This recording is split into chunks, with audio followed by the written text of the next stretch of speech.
Para empezar, la teoría del delito, como se explica, es que es una hipótesis que va a exponer a ciertos elementos que van a determinar cuáles van a ser los elementos que van a ser típicos, la aplicación o no de una consecuencia jurídica penal a la exteriorización, en este caso a una conducta humana, el cual va a reconocer ciertos elementos como es el que va a ser un sistema, va a ser una hipótesis, va a ser de consecuencia jurídica y típicamente va a ser de dogmática penal. Comenzamos con la teoría del causalismo naturalista, esta propuesta por Franz von Liszt y Ernst Bailey. Esta teoría va a concebir la acción del delito como un fenómeno, el cual va a ser físico y naturalístico, donde se van a establecer un nexo causal entre estos, como el movimiento corporal, y el resultado va a ser un nexo causal entre ambos. Y se va a distinguir entre elementos objetivos y subjetivos. En los objetivos vamos a vincular más que nada la antijuricidad y tipicidad, que tienen que estar conectadas, y los subjetivos, que sería la culpabilidad, en este caso vamos a tener de presupuesto la imputabilidad del agente.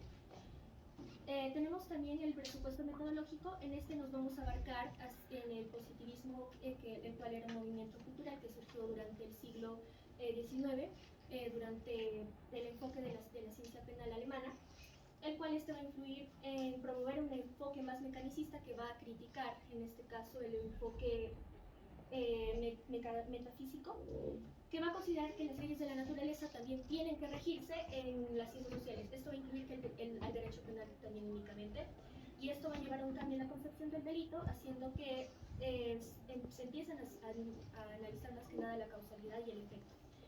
De esta manera, excluyendo las valoraciones subjetivas que critica el positivismo. Así como también tenemos la teoría de Binding, en el cual va a introducir lo que es la teoría de las normas en su libro.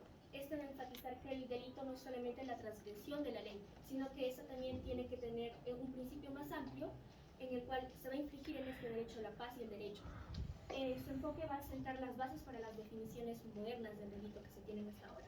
Así como también la teoría de Bailey, que se va a basar también a base de la teoría de Binding, que va a desarrollar la teoría del tipo, el cual va a definir el delito como una acción típica, antijurídica y culpable, que va a deber cumplir con ciertas condiciones como ser sancionada, y más que nada su trabajo va a ser fundamental también, evidentemente, para la evolución de la tipicidad en el derecho penal. Así como también tenemos la tesis de von Liszt. Este autor va a ser influenciado por el positivismo y va a argumentar que la pena no necesariamente va a tener un fin como la corrección, y más que nada va a tener ese fin, la corrección y la intimidación del delincuente, y se va a proponer que el estudio del delito debe centrarse en su dimensión más ética y social.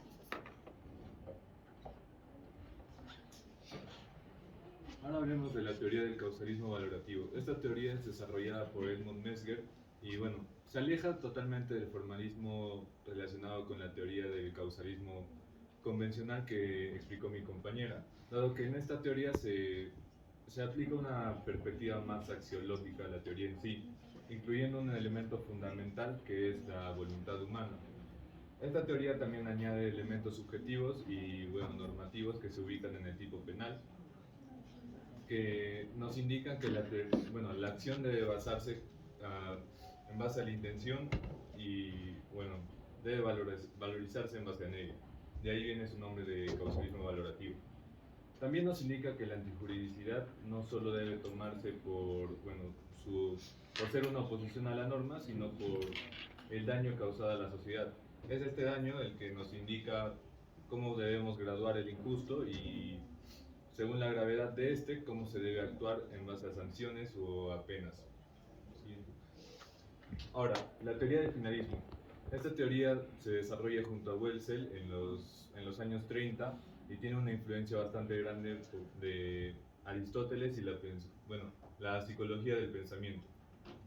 Según el finalismo, la acción es cometida en base a una voluntad totalmente consciente hacia una finalidad, no una causalidad como se explicó anteriormente. Esta distingue entre dolo, culpabilidad y otros elementos subjetivos, ubicándolos también en el tipo penal. Según Welzel, la tarea del derecho, el objetivo del derecho es hacer prevalecer los elementos o valores que rigen la sociedad para poder llegar a convivir en una paz total.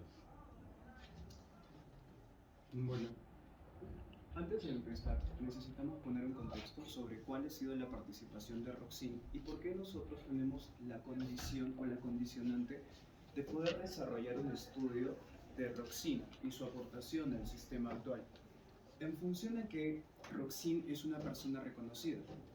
Primero que nada, debemos de encontrar que el finalismo sí era una función que determinaba las condiciones de las penas y que también servía para poder ejercer eh, el poder punitivo a las personas que aplicaban, o perdón, que hacían o eran parte de la comisión de algún delito. Pero tenemos que ponernos en contexto. Racine empieza a desarrollar sus teorías a partir de los años 1960. Si nosotros nos ponemos en contexto, en el 33, 34, en el 45, es que los nazis empezaron a ser sancionados. Pero, ¿qué es lo que sucedía? Que a nivel internacional no existían mecanismos de sanción para los nazis. Tampoco existían mecanismos de sanción en el mismo Alemania. Entonces, ¿qué es lo que sucede? Que una de las propuestas grandes y grandiosas de Roxin es esa, es crear un sistema internacional de penas, o lo que conocemos ahora como la OEA o cosas así. Para ese momento tenía un nombre distinto. Recuerden que la evolución de las instituciones de control social han sido cada cierto tiempo. Entonces, algo que debemos de ver es de qué manera ha hecho de que los nazis puedan ser procesados. Pues es sencillo. Primero que nada, la persecución del genocidio y también de la participación en la responsabilidad que tenían estas personas a raíz de, por ejemplo, si yo soy un jefe nazi y tengo subordinados, entonces la responsabilidad también venía de la persona que había cometido el delito respecto a la subordinación.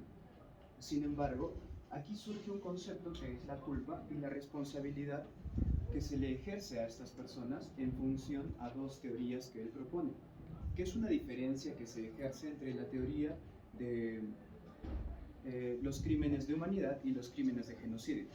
Para volver al punto, y algo que muchos de nosotros vamos a seguir comentando, existe algo que es la culpa o los elementos, que es la tipicidad, antijuricidad y la culpabilidad. Y en función a estas es que se crean nuevas penas en persecución a estos delitos. Algo que también tenemos que ver es que la culpabilidad se limita con la necesidad de prevención y esto está sujeto al sistema en el que está incurriendo el delito. No es algo que esté ajeno. También tenemos que ver que la postulación se basa en una fundamentación político-criminal de la dogmática, lo que conocemos como teoría del delito. El derecho y la teoría del derecho, la política criminal y el Estado. Es lo que les digo. Los estados y la función en la que ejercen su poder se basa en la política criminal. Y esto es algo que Roxin ha determinado en función a. Algo que también tenemos que tener en cuenta es que el derecho penal y sus teorías no son adaptadas o no eran adaptadas al margen de la realidad social. Es por eso que Roxin aporta algo fundamental, que es la culpabilidad, es la antijuricidad, y son estos elementos que determinan las condiciones de la comisión del delito. Sin embargo, no solo es eso, ya que aparte de sistematizar, desarrollar y reconstruir categorías dogmáticas de tipicidad, complementa el concepto de dolo o la causa de justificación del acto. En función a esto tenemos los tipos de garantía y de error. ¿A qué se refiere con los tipos de garantía? Recuerden que hasta antes de esto podríamos conocer y denominar cualquier tipo o cualquier forma de aplicación de penas como una pena inquisitiva. ¿Por qué? Porque no existía la determinación del dolo o de la participación en el acto cometido. Entonces, si hablamos una causa de justificación, hablamos de los niveles en los que se va a cometer o se tiene la responsabilidad por la comisión de este delito y también de error respecto a que la función punitiva del Estado va en esta función, ¿no? Que puede cometerse errores y es básicamente lo que se ha ido corrigiendo en estos últimos años. Y bueno, también determina que la conducta típica será una puesta en peligro del bien jurídico o la infracción del deber normativo. ¿Qué significa? El deber normativo es la prevención, lo que está tipificado en el código, y la lesión o puesta en peligro es lo que se protege. Entonces, en función a esto, podríamos entender que los aportes de Roxin crean los cimientos para determinar la teoría del delito. Así que, muchas gracias. Falta mi compañero.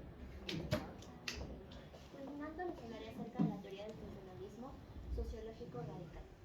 En esta, el funcionalismo nos habla de una estructura social que, como un sistema, donde tiene subsistemas y uno de ellos es el derecho. El derecho se encarga de poder estabilizar al subsistema en el cual se encuentra. El autor del funcionalismo sociológico radical, o también llamado normativismo, es Henry Jacobs, y se basa en la teoría que tiene Luhmann acerca de la teoría de los sistemas sociales. Esta teoría nos habla de que nosotros vivimos en una sociedad donde interactuamos comunicándonos.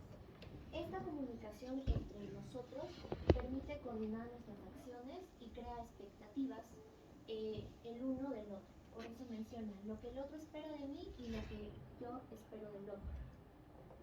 Cuando el sistema crece, es decir, cuando la sociedad aumenta, estas expectativas, esta interacción social entre nosotros va disminuyendo. Y las conductas delictivas o los comportamientos que van en contra de los valores de la sociedad fracasan en estas expectativas y defraudan a la sociedad. Entonces, Luhmann pregunta, ¿cómo volvemos a estabilizar el sistema, a coordinar nuestras acciones y a estas expectativas que tenemos?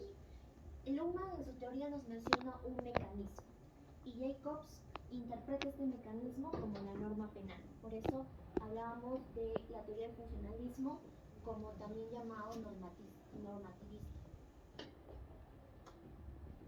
Con la pena, lo que busca esta teoría es poder estabilizar al sistema en el que nos encontrábamos.